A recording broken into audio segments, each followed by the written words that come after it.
A mirror can be defined as a reflective surface, showing a clear image. But looking beyond the obvious glass mirror that we view ourselves in, Elliot Wolfson, author of Mirror of Nature Reflected in the Symbolism of Medieval Kabbalah, focuses on the theology of why nature symbolically and literally is a reflection of God. Wolfson explains that in the theosophic perspective of Moses de Leon, heaven is never separated from the garden, meaning there are no gaps between the beyond and the world. The lines separating theosophy and cosmology cannot easily be drawn, Wolfson proclaims in the text. Going beyond this realization, however, Kabbalists believe that not only is heaven and nature connected, but can also be inverted, meaning one becomes the other as the other becomes one. This connection between cosmology and nature can also be analyzed in the context of Jewish death rituals. Religious ritual surrounding death doesn't only speak to the belief of faith in the afterlife, but also gives us insight into their cosmology. In Judaism, a complex process is outlined in the Midrash that is concluded in the dead's returning to the soil. This return to the soil is paralleled by the Jewish creation story in the book of Genesis. Genesis 2, along with Jewish death rituals, describe an ancient Jewish narrative that highlights a harmony and respect for the natural world.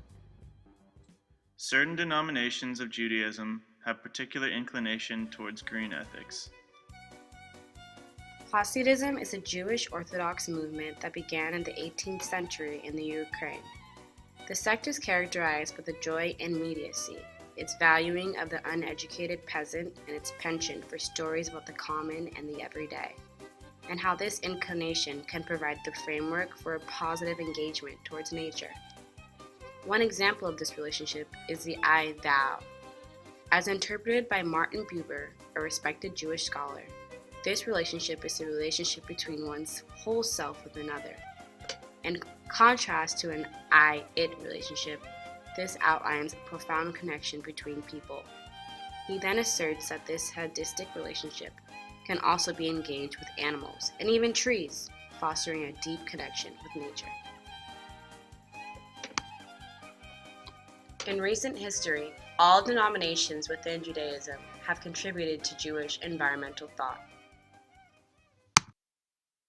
In defense of the accusations of anthropocentric worldviews causing environmental crisis, Jews from all denominations created a dialogue of Jewish environmental ethic in the 1960s.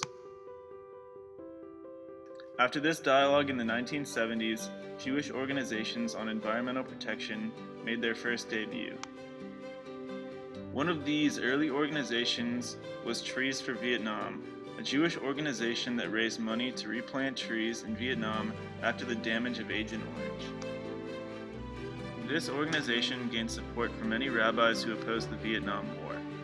Later, in 1988, the first Jewish environmental organization called the Keepers of the Earth, or Shamrei Adamah, was founded by Ellen Bernstein, a former river rafting guide in Colorado.